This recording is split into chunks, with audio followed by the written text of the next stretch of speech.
Selamat sore Tribuners, jumpa lagi dalam program Tribun Timur Update, edisi Senin 9 September 2024 bersama saya Fiorena Ziretno.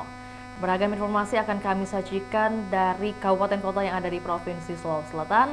Dan kali ini, di segmen kali ini informasi mengenai Bawaslu Sulawesi Selatan luncurkan pemetaan kerawanan pilkada serentak.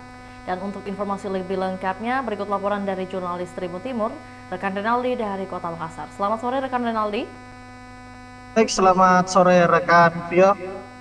Iya, baik. Boleh disampaikan rekan Renaldi terkait agenda di hari ini, di mana pelaksanaannya dan juga keberlangsungannya seperti apa?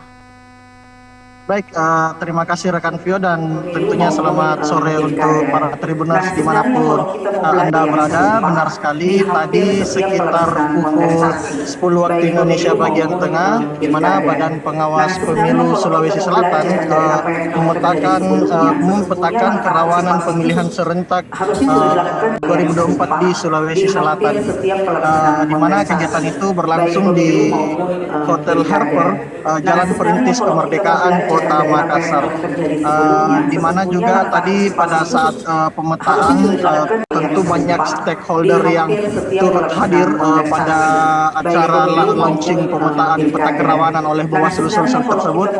Seperti tadi kami melihat ada Kepala Kesbangpol Sulawesi Selatan Ansyar, lalu ada juga Kepala Satpol PP Sulawesi Selatan Andi Arwinasis, lalu kami juga melihat ada perwakilan dari Polda Sulsel, lalu ada dari Kejaksaan Tinggi Sulawesi Selatan, dari Pangdam Hasanuddin, perwakilan dari Pangdam Hasanuddin juga terlihat di lokasi pada saat launching pemetaan peta kerawanan pemilihan serentak 2024 di Sulawesi Selatan. Seperti itu kiranya rekan Vio. Setiap pelaksanaan kontestasi, baik pemilu maupun pilkada. Nah, sebenarnya kalau kita mau belajar dari apa yang telah terjadi sebelumnya, sesungguhnya langkah antisipasi itu pada hari ini harusnya sudah dilakukan yang sebelumnya. Ya, benar sekali tadi mengenai pemetaan tersebut, di mana disampaikan oleh Ketua Bawaslu Sulawesi Selatan, pemetaan itu terdapat 3 kabupaten kota yang saat ini akan dipetakan mengenai tingkat kerawanan netralitas ASN di Sulawesi Selatan, di mana tujuan dari pemetaan tersebut karena terbaru Bawaslu Republik Indonesia atau Bawaslu RI menempatkan Sulawesi Selatan itu berada di urutan keempat provinsi di Indonesia yang paling rawan, yang tingkat kerawanannya paling tinggi di Indonesia, di mana merujuk akan hal itu Bawaslu Sulsel mengajak seluruh stakeholder agar kerawanan di Sulawesi Selatan juga tidak terjadi, dan tadi di mana ada 3 peta kerawanan yang telah ditetapkan oleh Bawaslu Sulsel, yaitu ada di Kabupaten Pindrang, Kabupaten Luwu Timur, dan juga Kabupaten Pangkep. Pasalnya di 3 daerah tersebut sudah ada beberapa kasus pelanggaran netralitas ASN yang terjadi sebelum pilkada serentak dilaksanakan, di mana terbanyak pada paparan dari Komisioner Bawaslu Sulsel, yaitu Saiful Jihad tadi. Pemaparannya di Kabupaten Pindrang menjadi kabupaten tertinggi maksud saya dengan pelanggaran netralitas ASN-nya, di mana terdapat 28 kasus pada pelanggaran netralitas ASN di Kabupaten Pindrang. Lalu di peringkat kedua ada Kabupaten Luwu dengan 18 kasus yang saat ini sedang berjalan, dan terakhir ada di Kabupaten Pangkep dengan 9 kasus yang sedang ditangani oleh Bawaslu Sulawesi Selatan. Seperti itu kiranya rekan Tio. Ya, baik, jadi ada total 3 kabupaten yang menjadi tempat atau mungkin lokasi dengan jumlah kasus pelanggaran netralitas ASN yang terbanyak. Mungkin tadi disampaikan juga ada Kabupaten Pindrang yang merupakan kabupaten atau lokasi yang paling memiliki jumlah atau kuantitas paling tinggi. Lantas mungkin seperti apa kasus pelanggaran netralitas ASN yang bisa dilaporkan kepada kami? Dari komposisi Tadi di mana ketua, maksud saya Komisioner Bawaslu Sulawesi Selatan, saya melihat ia mengungkap salah satu indikator terjadinya pelanggaran netralitas ASN itu mereka memasukkan petahanan sebagai indikatornya. Karena menurut Bawaslu sendiri, petahanan atau orang yang kembali maju sebagai pemimpin di daerah tersebut dapat atau berpotensi untuk terjadinya pelanggaran netralitas ASN. Pasalnya, bagi petahanan yang maju kembali di daerah maka tidak diwajibkan untuk mengundurkan diri, melainkan hanya petahanan tersebut hanya mengambil cuti saja. Keputusan petahanan untuk tidak mundur tersebut itu berdasarkan PKPU nomor 8 tahun 2024 tentang pencalonan kepala daerah.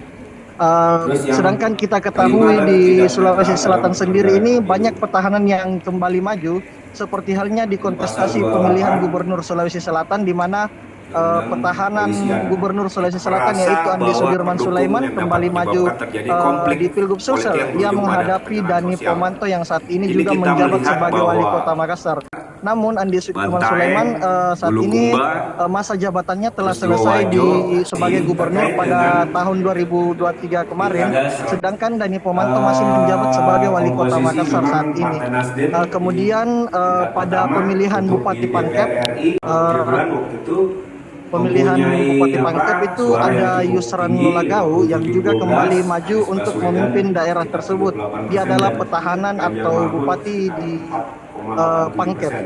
Dari komposisi ya betul, maksud saya Pangkep. Lalu di pemilihan Bupati Maros ada Haidir Syam, yang dimana Haidir Syam ini kita tahan dulu ya. Satu-satunya calon yang ada di Kabupaten Maros dan tidak memiliki lawan yang nantinya Haidir Syam sendiri akan menghadapi kotak kosong di Kabupaten Maros. Lalu ada di Kabupaten Bulukumba, Andi Muhtar Ali Yusuf kembali juga maju sebagai petahanan. Lalu di Luwu Timur juga ada Budiman yang kembali maju sebagai petahanan untuk memimpin daerah tersebut. Kemudian di pemilihan Bupati Toraja Utara ada Yohanes Basan yang kembali juga maju sebagai calon bupati Toraja Utara. Banyaknya petahanan yang maju di daerah masing-masing akan membuat netralitas ASN juga pelanggaran netralitas ASN juga di daerah-daerah tersebut akan semakin tinggi. Oleh karena itu Bawaslu Sulawesi Selatan menjadikan petahanan sebagai indikator dari pelanggaran netralitas ASN, yang dimana kemudian saat ini juga Bawaslu telah melakukan strategi bersama seluruh stakeholder agar penanganan pelanggaran netralitas ASN tersebut dapat dilakukan secara bersama-sama agar Bawaslu juga tidak bekerja secara sendirian. Seperti itu rekan. Ya, baik, rekan Renaldi, mungkin itulah salah satu indikator atau juga salah satu peluang yang bisa memicu terjadinya netralitas atau memicu sekali lagi tingginya netralitas ketidaknetralan dari ASN yang ada di Provinsi Sulawesi Selatan. Lantas mungkin terkait data atau mungkin secara ilmiah, adakah informasi mengenai mengapa Sulsel termasuk dalam 5 terkait apa yang dipaparkan oleh narasumber kita, tapi kita tahan dulu ya. Ini sudah menjadi budaya atau seperti apa? Selatan berbahaya dengan tapi tadi sudah dijelaskan bahwa masuk di peringkat keempat itu menjadi ya, baik. Suara saya aman rekan Renaldi? Baik, terima kasih kepada narasumber pertama kita. Kita beri close dulu pada rekan Renaldi bisa mendengar suara saya dengan jelas? Iya rekan Pio. Iya, baik.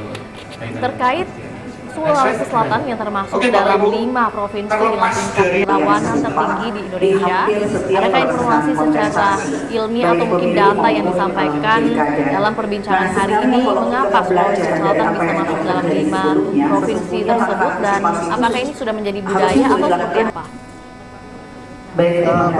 Dari perbincangan yang dilakukan oleh Bawaslu Sulsel sendiri tadi, di mana beberapa faktor yang menjadikan Sulsel sebagai daerah dengan netralitas, maksud saya tingkat kerawanan yang tinggi dari Bawaslu RI sendiri. Tadi kita melihat data dari Bawaslu Sulsel, di mana tadi ada berkaitan dengan konteks sosial dan politik atau keamanan otoritas penyelenggaraan pemilu, otoritas penyelenggaraan negara. Lalu ada penyalahgunaan pemilu. Yang pertama itu mulai dari hak pemilih, pelaksanaan kampanye, kemudian ada kontestasi, hak pilih, kampanye calon, lalu partisipasi. Kemudian pada saat Bapak Saiful Jihad tadi menjelaskan mengenai pemetaan tingkat kerawanan provinsi di Sulsel itu beberapa kabupaten kota ini dikatakan berdasarkan rawan, berdasarkan tahap dan dimensinya. Seperti di sosial politik itu beberapa kabupaten dapat dikategorikan rawan oleh Bawaslu Sulsel sendiri, seperti Kabupaten Bulukumba, Luwu, Palopo, Kepulauan Selayar, Pindrang, Baru, Pangkep, Kendrekang, Maros, dan Kota Makassar. Lalu untuk rawan dalam pencalonan itu ada Kabupaten Baru, Luwu, Bulukumba, Tanah Toraja, Sidrap, Pindrang, Maros, Luwu Timur, Toraja Utara, Sopeng, Palopo, dan Kota Makassar. Lalu ada juga kerawanan pada saat masa kampanye yang nantinya akan berlangsung di Sulawesi Selatan pada bulan Oktober mendatang, Oktober hingga November mendatang, yaitu ada Kabupaten Pindrang, Takalar, Bulukumba, Maros, Wajo, Endrekang, Luwu Utara, Luwu Timur, Palopo, Pangkep, Sinjai, dan juga Kabupaten Sopeng. Lalu ada pungutan pada saat perhitungan suara. Beberapa daerah juga di Sulawesi Selatan masuk dalam kategori rawan oleh Bawaslu Sulawesi Selatan. Tadi juga dari Polda Sulsel sendiri ini menyampaikan beberapa indeks kerawanan yang telah dianalisis oleh mereka, seperti halnya pada saat terkait apa yang dipaparkan oleh narasumber kita, tapi kita tahan dulu ya. Kita dengarkan masa ini pencalonan berbahaya dengan juga di mana Polda Sulsel menempatkan beberapa daerah yang diduga rawan ketika proses pilkada serentak sedang berlangsung.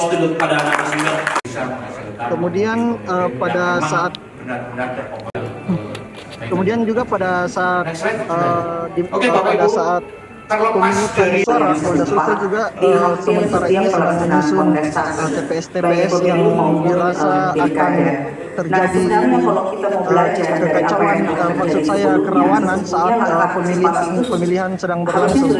Lalu beberapa isu strategis juga sedang dicanangkan oleh Bawaslu Sulawesi Selatan mengenai netralitas aparatur sipil pemerintah dan penyelenggara. Pertama, pemerintah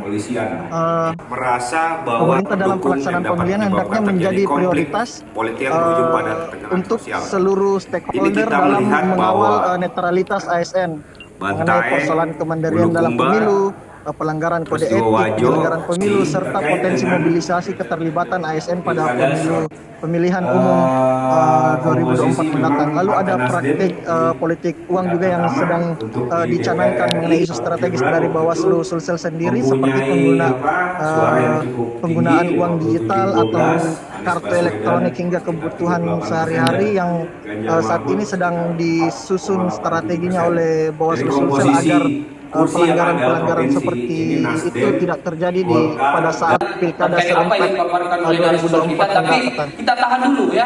Seperti itu kiranya kan. Ini Sulawesi Selatan berbahaya dengan berarti dari penyampaian Anda yang sudah dibawakan kepada Tribun itu menjadi bahwa memang hari ini agendanya adalah bagaimana pemaparan rancangan atau mungkin juga perencanaan yang telah disusun atau bahkan pemetaan yang telah disusun oleh baik itu Bawaslu Sulawesi Selatan dan juga disusun dengan pemetaan oleh Polda Sulawesi Selatan sendiri, bagaimana mungkin daerah-daerah atau lokasi-lokasi yang kemungkinan akan menjadi tingkat kerawanannya akan meningkat pada saat nanti pemilihan suara atau juga bahkan pada saat proses kampanye itu berlangsung. Dan juga yang menarik juga untuk kita ketahui rekan Renaldi terkait penyampaian oleh Ketua Bawaslu Sulawesi Selatan oleh Ibu Mardiana Rusli, adakah mungkin statement yang disampaikan atau harapan terkait agenda di hari ini kepada masyarakat seperti apa?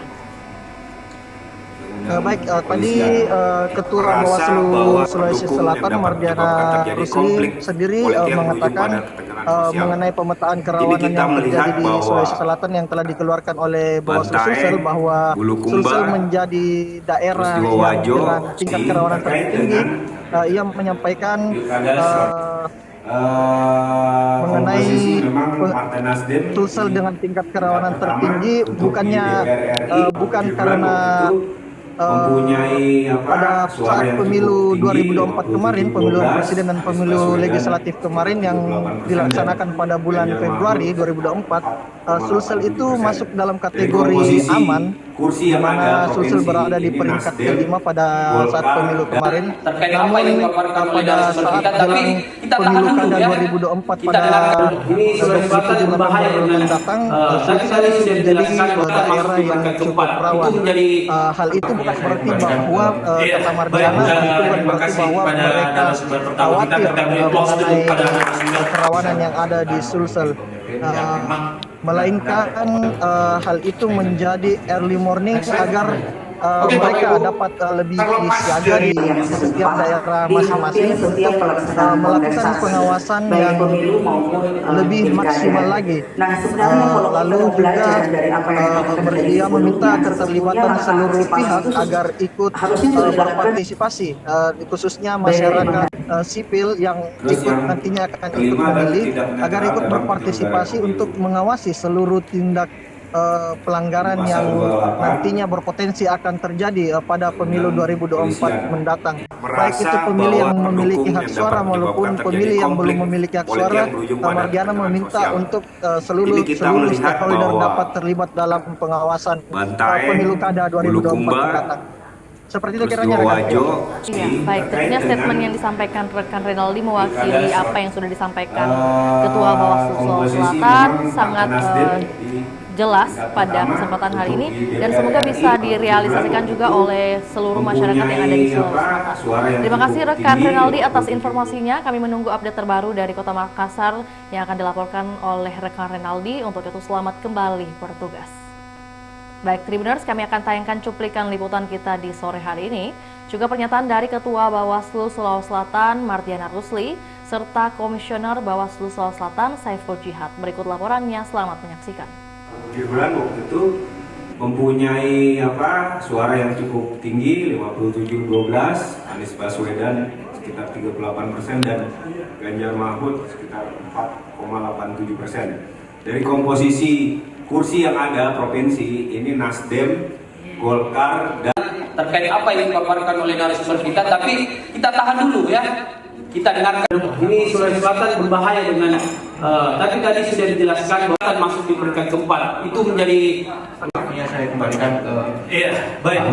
Terima kasih kepada narasumber pertama kita beri applause dulu kepada narasumber. Bisa menghasilkan pemimpin-pemimpin yang memang benar-benar terkobar kaitannya dengan kepastian. Next slide sudah ya. Oke Bapak Ibu, terlepas dari yang serupa di hampir setiap pelaksanaan kontestasi, baik pemilu maupun ya, ini kan sebenarnya setelah RI mengeluarkan indeks pemetaan kerawanan pemilihan, maka kita juga menindaklanjuti apa yang menjadi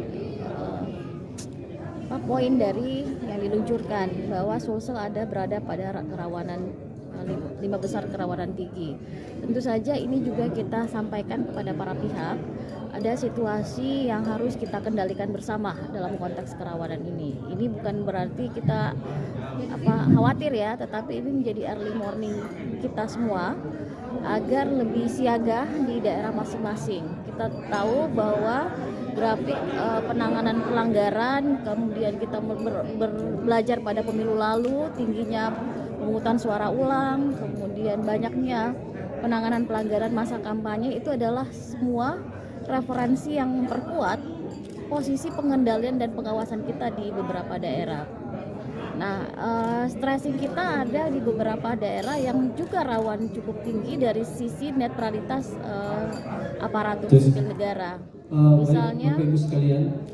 Misalnya dalam hasil penanganan pelanggaran kita dalam masa pemilihan ini ada 3 daerah cukup tinggi ya. Misalnya di Luwu Timur ada 18 kasus yang telah kita tangani, di Pindrang ada 28 kasus yang telah diproses, di Pangkep juga ada 9 kasus, dan bahkan beberapa daerah yang cukup viral ya keterlibatan aparatur. Nah, ini yang juga menjadi tingkat kewaspadaan kita terhadap realitas-realitas pemilihan.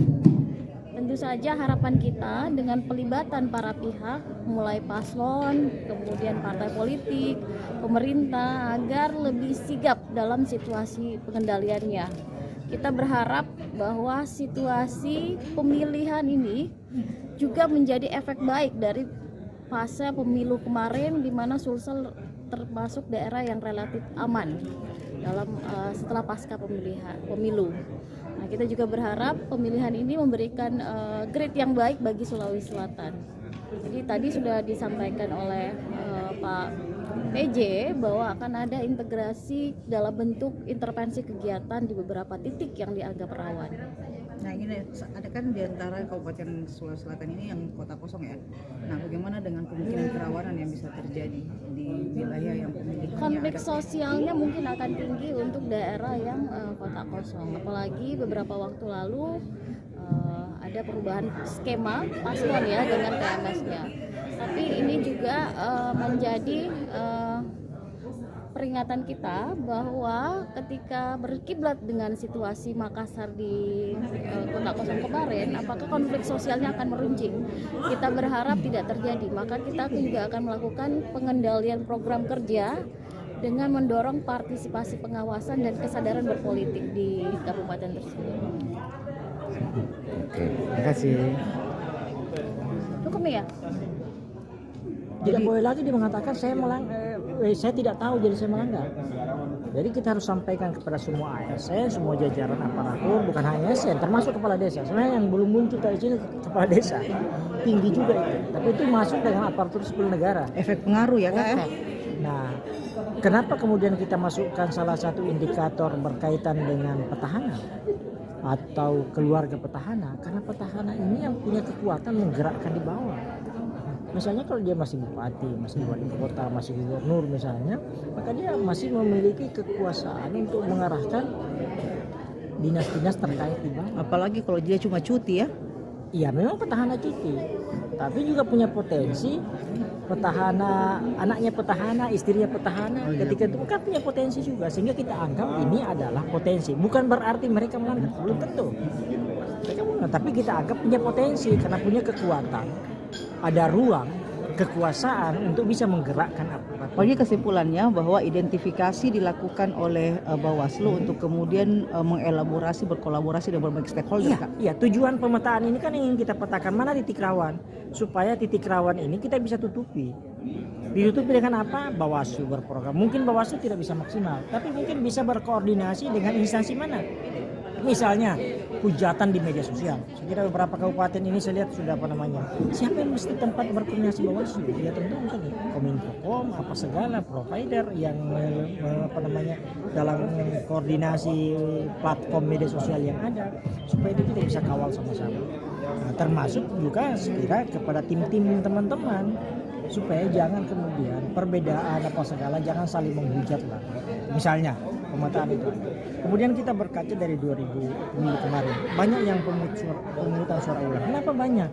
Karena tingkat profesionalitas di ad hoc ada bermasalah, integritas di ad hoc ada masalah. Maka baik KPU maupun Bawaslu harus berbenah agar meningkatkan kapasitas kualitas. Jangan sampai ketidakpahaman mereka siapa yang boleh dikasih suara, siapa yang tidak, lemah sehingga yang tidak berhak pun dikasih. Itu tujuan pemetaan ini. Jadi tujuannya kita petakan mana kerawanan supaya kemudian baik Bawaslu, KPU, semua instansi stakeholder yang lain punya ruang untuk mengambil kebijakan apa yang bisa dilakukan untuk meminimalisasi potensi kerawanan. Terus berapa daerah ini kayak yang di Sulsel yang memang paling rawan sendiri? Ya masing-masing punya tingkat kerawanan. Misalnya yang paling tinggi memang di Sulsel terkait dengan netralitas ASN. Daerah mana yang paling tinggi netralitas? Kalau pilkada 2020 kemarin Bulukumba tinggi. Tapi kan kemudian tidak juga bisa menjadi dasar bahwa ketika dia rendah tidak punya potensi. Sekarang misalnya Pindrang itu tinggi, Luwu Timur. Kemarin ketika pemilu kemarin yang tinggi itu Parepare, Palopo, itu ada ruang di pemilu kemarin. Tetapi sampai sekarang ini belum pencalonan, belum penetapan calon, sudah mulai tinggi ya. Oke, terima kasih Bang. Sehingga menjadi ruang untuk memitigasi menjadi penting. Bawaslu tidak bisa bekerja sendiri. Bawaslu harus menggalang stakeholder yang bisa diajak sama-sama untuk memilih. Terima kasih Bang.